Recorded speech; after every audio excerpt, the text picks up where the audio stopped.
40 hari itu saya kan nggak ngasih susu nih. Beliau ada panggilan dakwah. Saya punya uang cuma 3.000 waktu itu. 3.000. Mau tak belikan susu anak saya? Saya kan nggak memberikan ASI. Lalu suami saya mau berangkat dakwah, nggak punya bensin. Waktu itu sepeda masih jelek sekali lah ya. Akhirnya saya bilang sama suami, udah anakmu tak kasih air putih, kamu berangkat, ini uang 3.000, belikan bensin. Di situ. Dan anak yang kedua itu pas saya mau melahirkan ada di Hong Kong, suami saya datang. Saya nggak pulang, suami saya yang datang. Di situ mendekati detik-detik acara 40 malam safari. Ditunggu, oh ini tanggal sekian waktunya lahir, Abi kesini gitu kan. Pas mendekati visa udah mau habis, kita memperpanjang lagi. Kok belum lahir-lahir, sama Allah masih ditunda tuh, meleset dari tanggal, akhirnya memperpanjang. Dan saat ini saya lahiran,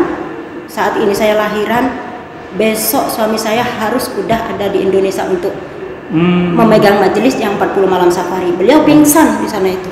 Beliau sampai pingsan ya, Masya Allah. Beliau bilang, saya nggak akan meninggalkan kamu dalam posisi kayak gini, nggak ada siapa-siapa. Tapi saya bilang sama beliau, ini panggilan dakwah, ini panggilan umat, ini panggilan Rasulullah. Saya bilang, saya dan anakmu akan dijaga oleh Allah.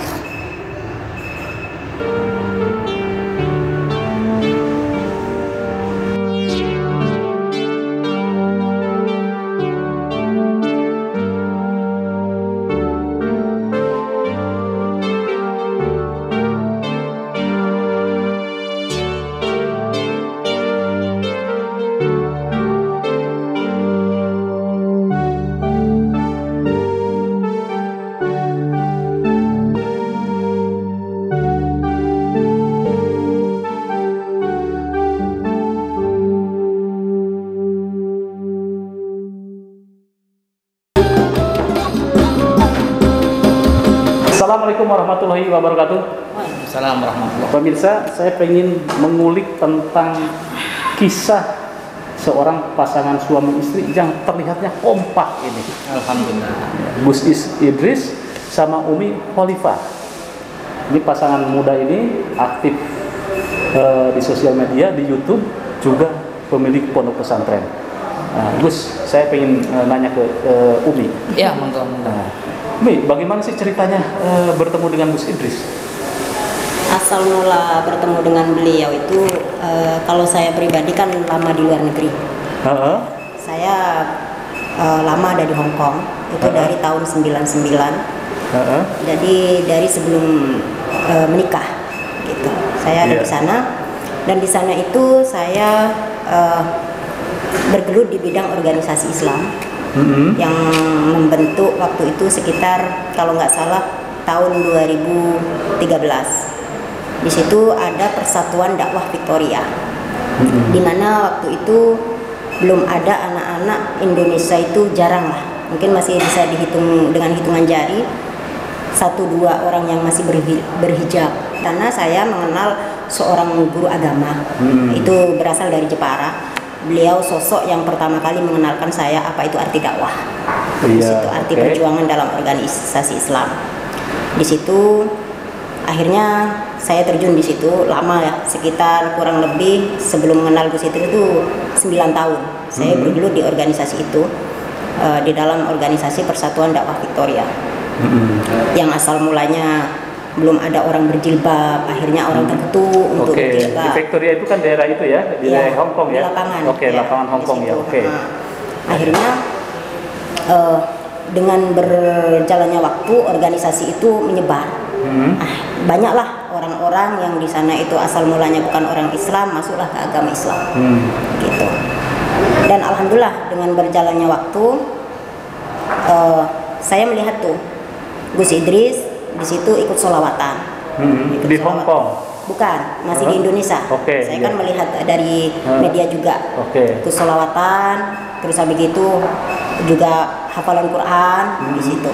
Nah, dari organisasi saya yang dibentuk itu, kita kan mendatangkan para mubalik-mubalik itu, ustadz-ustadz dan para kiai dari Indonesia. Akhirnya salah satu yang saya datangkan di situ, saya sebagai panitia pendiri yang mendirikan pengajian waktu itu. Saya memanggillah beliau. Oh begitu, iya. Iya, memanggillah beliau. Terus di situ ada kecocokan, dari segi keilmuan beliau. Mungkin menurut saya dia mampu. Terus begitu dalam segi perjuangan itu di situ ada apa ya? Ada kecocokan gitu. Kecocokan ya. Oke. Sharing lah kita. Bagaimana sih dakwah di negara non muslim itu seperti apa gitu kan. Wah, nggak gampang gitu kan. Banyak ujian, banyak air mata yang harus menetes. Bahkan di waktu bulan puasa Ramadan itu kita hujan deras mendatangkan seorang ulama dari Indonesia. Waktu itu belum ada Islam yang sebesar sekarang di negara Hong Kong gitu kan. Itu kita sholat tarawih aja di lapangan, hujan-hujanan, kita menggelar terpal ya. Terus habis itu ustadznya cuma kita payungin, tapi disitulah keistiqomahan itu sehingga terbentuklah kemungkinan di saat ini Islam yang begitu besar di Hong Kong. Banyak orang teman-teman kita TKI yang udah berhijab bisa sadar ikut pengajian, ikut organisasi gitu. Disitulah saya dengan beliau merasa nyaman. Gitu. Terus kemudian lanjut. Ya, beliau bilang waktu itu nggak pacaran nggak apa, gitu. Saya ingin mencari istri gitu kan.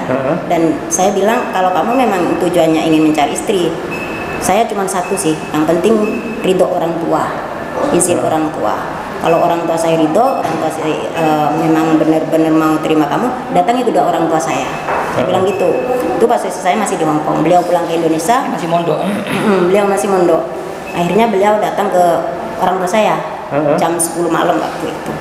Entah respon orang tua kok seneng sama beliau gitu. Ya disitulah asal mula kami menikah. Oh oke. Kemudian boyongan lah ke Indonesia ya. Oke ya. Pernikahannya di Indonesia. Ya, pernikahannya di Indonesia, tapi habis menikah waktu itu kami mendirikan majelis Thoriqul Jannah. Di Malang. Awal mula kami mendirikan itu di Hong Kong. Oh di Hong Kong? Di Hong Kong. Berarti Gus Idris juga ke Hong Kong waktu itu? Di Hong Kong? Banyak yang di media. Oke. Rencana Hong Kong nanti biar dicek. Luar biasa gitu kan ya. Sampai sekarang masih ada Thoriqul Jannah? Sampai sekarang ini berhubung di sana kan lagi corona, ya, corona aktivitas apapun kan dihentikan berhenti, tuh. Ya? Okay. Terus mengundang ulama-ulama dari Indonesia juga kita tidak bisa, sehingga dari situ beliau memutuskan ya udahlah pulang aja kita bareng-bareng dakwah di Indonesia, gitu kan. Okay. Nanti kalau masalah di sana gampang kita kalau memang masih mau ke sana kita nanti bisa pikirkan lagi. Di sana pun aktivitas untuk melanjutkan dakwah kita kesulitan gitu kan, untuk memanggil status dari Indonesia juga kesulitan karena memang tidak diperbolehkan berkerumun. Oke, kemudian pulang ke Indonesia ke Malang kemudian membuat pondok pesantren begitu? Enggak, pondok pesantren itu dari awal kami menikah. Dari awal kami menikah kami mendirikan majelis sholawat dan juga mendirikan pondok pesantren. Itu merintis dari nol. Merintis dari nol, asal mulanya itu tiba-tiba ada anak yatim yang dititipkan ke rumah gitu. Kalau memang di awal itu abah ada musola juga gitu, memang ngajar juga, tapi nih jarang yang benar-benar menetap. Dan waktu itu ada anak yatim dititipkan oleh ibunya. Itu anak yatim itu ditinggal bapaknya dari kandungan sekitar 6 bulan. Itu di awal. Ibunya mau keluar negeri karena mau memberi makan anaknya itu. Akhirnya anak yatim itu dititipkanlah di rumah. Itu asal mula. Terus yang kedua, ada anak dari Jember, ibunya juga meninggal. Ya, dia posisinya kuliah, temannya beliau, nggak ada tempat daripada ngontrak. Akhirnya ikutlah beliau. Dari situ, kok lama-lama ini semakin berdatangan gitu. Anak orang dititipkan dari kalangan preman, ya dari kalangan anak pemuda-pemuda pemabuk, betah tuh di situ. Gitu. Akhirnya kami bongkarlah rumah orang tua. Akhirnya saya inisiatif sama suami, udah saya akan melanjutkan kerja. Hasil dari kerja saya di sana juga sambil saya sedikit-sedikit ada kerjaan lah gitu. Sedikit-sedikit saya kirimkan buat suami. Kamu lanjutkan dakwah, dirikan majelis Thoriqul Jannah dan juga hasil dari saya bekerja ini kamu buat mendirikan pesantren. Itu asal. Kemudian terbentuklah ya Gus Idris ya pondok pesantren. Suka dukanya itu apa tuh? Suka dukanya dalam rumah tangga apa dalam dakwahnya nih? Dalam membuat ini pondok pesantren dan dakwah. Kalau dibilang suka dukanya sih banyak ya. Oh gitu ya. Penuh dengan perjuangan. Dukanya aja dukanya. Kalau sukanya sudah pasti ini ini kan. Dukanya itu saat suami saya itu masih kecil mendirikan pondok pesantren dan majelis itu banyak sekali orang yang tidak suka. itu pastilah ya. Karena masih kecil. Alasannya karena masih kecil, belum layak untuk berdakwah lah, gitu. Dan suatu ketika juga. Usia berapa itu kecilnya? 20 tahun. 20 tahun. Oh, tapi udah hafid Quran. Sudah menikah juga. Udah menikah juga. Oke, ya. Tapi saya sebagai seorang istri kan terus menyemangati itu. Gitu. Oke, ya. Akhirnya pernah pada suatu ketika beliau mendirikan majelis, ya. Itu pas acara suka dukanya ya. Kalau dukanya aja, sedihnya aja ya, banyak sekali sih sebenarnya. Kalau mau diungkapkan itu satu hari nggak selesai. Nggak selesai ya, oke, ya. Ya salah satunya di saat beliau ini mulai mendirikan majelis itu berdakwah, panggung udah tertata rapi, ya. Tiba-tiba saat ini jam 7 malam acara udah dimulai, tiba-tiba dibongkar total, gitu sama masyarakat, tidak diizinkan. Habis gitu spanduk-spanduk di pakai golok, pakai golok ya, disobek-sobek ya. Terus habis gitu yang pernah juga dilempari batu beliau. Itu ketika berdakwah di situ. Saat berdakwah, beliau menuju panggung, menuju majelis, beliau bersama dengan para kiai dilempari batu. Dalam mobil. Itu alasannya kenapa? Nggak tahu kita. Nggak tahu. Abis melempari batu mereka kabur. Apakah Anda ikut gerakan atau ormas yang terlarang? Enggak, kita masih murni dakwah, cuma sholawatan enggak. Sholawatan di situ. Iya. Itu dilempari waktu di dalam mobil. Kita kan ada arah-arahan tuh. Ketika menuju panggung, semua jamaah kan berdiri. Kita naik mobil, ada yang lemparin dalam mobil. Apakah ajaran Anda sesat atau bagaimana? Iya nggak tahu ya, mungkin menurut beliau mungkin sesat mungkin. Cuman kita kan apa yang keluar dari akidah nggak ada, kita cuma menyebarkan sholawat supaya mengenalkan lebih dekat tentang Rasulullah. Cuma itu aja, nggak neko-neko kita. Ahlussunnah wal Jamaah kan ya? Ahlussunnah wal Jamaah, ya. Yang ngelemparin itu siapa itu? Nggak tahu, mungkin siluman kali ya. Oke, luar biasa ya pemirsa. Ternyata dukanya luar biasa seorang Gus Idris dengan Umi Khalifah ini, dua sejoli yang spiritnya untuk mengembangkan Islam di Hong Kong, kemudian di sini tantangannya luar biasa, Gus ya. Luar biasa. Ada juga nih Gus, ada juga yang membuat sampai sekarang itu ibarat kata hati itu gimana ya? Di saat anak pertama, hamil anak pertama. Iya. Nah, habis pulang dari Indonesia kan, alhamdulillah saya dikaruniai anak ya, hamil pun saya karena di Indonesia dakwah butuh uang juga ya, butuh dana untuk beli bensinnya lah, untuk transportasi lah. Kita dulu panggung belum punya, salon belum punya, apa-apa belum punya kan, kita semua merintis sendiri. Itu akhirnya agar suami saya ini dakwahnya tetap berjalan.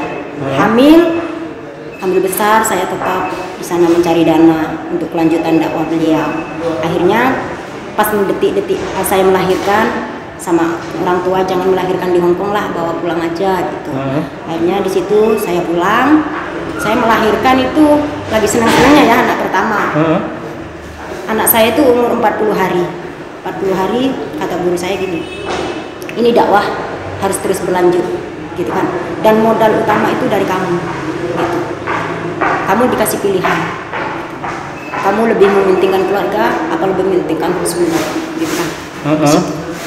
Akhirnya saya minta izin kepada beliau, karena memang waktu itu dana ya, namanya suami fokus di dakwah, nggak fokus cari uang kan. Akhirnya ya udah kita bagi tugas.